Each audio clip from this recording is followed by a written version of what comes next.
And China's expressed concern about what it's calling U.S. manipulation of Hong Kong-related issues after the House of Representatives passed a bill which could force the closure of the city's economic and trade offices across the United States. As part of the House's so-called China Week to push through more proposed legislation related to Beijing. 我们对美方操弄涉港议题、打压香港发展的恶劣行径表示强烈不满和坚决反对，已向美方提出严正交涉。The Hong Kong Economic and Trade Office Certification Act will require a review of privileges and exemptions granted to Hong Kong trade offices in New York, Washington, and San Francisco. They would need to shut within 180 days if they're found to be operating without a high degree of autonomy from China. The bipartisan bill was passed overwhelmingly on Tuesday, but still has to go through the Senate before it can be signed by President Joe Biden and passed into law. Some U.S. lawmakers say the bill demonstrates Washington's solidarity with the persecuted, quote, the persecuted citizens of Hong Kong, including media tycoon Jimmy Lai and pro-democracy activist Joshua Wong. Both are convicted under the city's national security laws. The West has repeatedly criticized legislation including these laws, as acting to stifle democracy.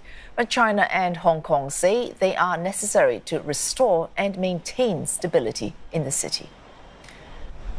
And for more, CNA's Deborah Wong joins us live from Hong Kong. Deborah, how have Hong Kong authorities reacted to this bill?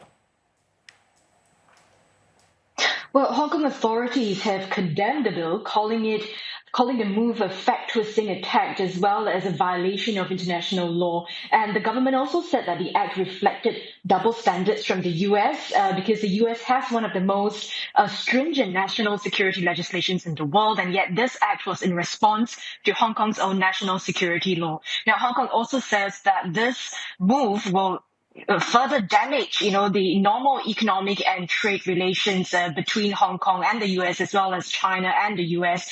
Coincidentally, this news came just as Hong Kong opened the annual Belt and Road Summit today. Now, Commerce Minister Algernon Yao pointed out that the 6,000-strong turnout in the summit today reflected confidence in Hong Kong's own business climate. In fact, he said that a survey by the American Chamber of Commerce also showed that nearly 80% of its members felt safe doing business in Hong Kong. And Yao added that this political move by the U.S. is not going to be helpful or beneficial at all to any of the American companies, 1,200 American companies operating in Hong Kong at the moment.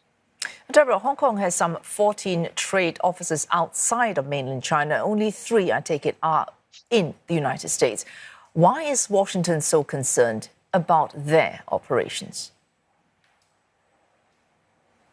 So these economic trade offices, let's talk about their primary function first. They primarily are meant to promote trade and cultural exchanges.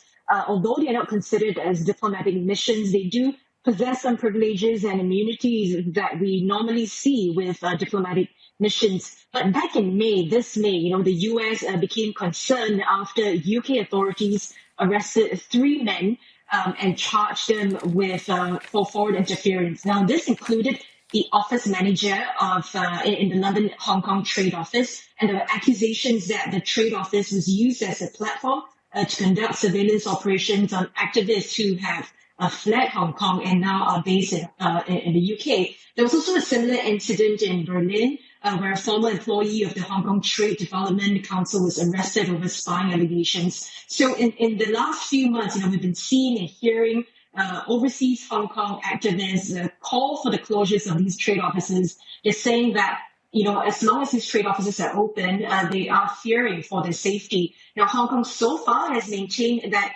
these trade offices are legitimate government bodies, and that the closure will further harm trade relations. So regardless of what the activists are saying, they have always maintained that, the operations are legitimate, and that they've also called for the U.S. to avoid damaging further China-Sino relations. Back to you.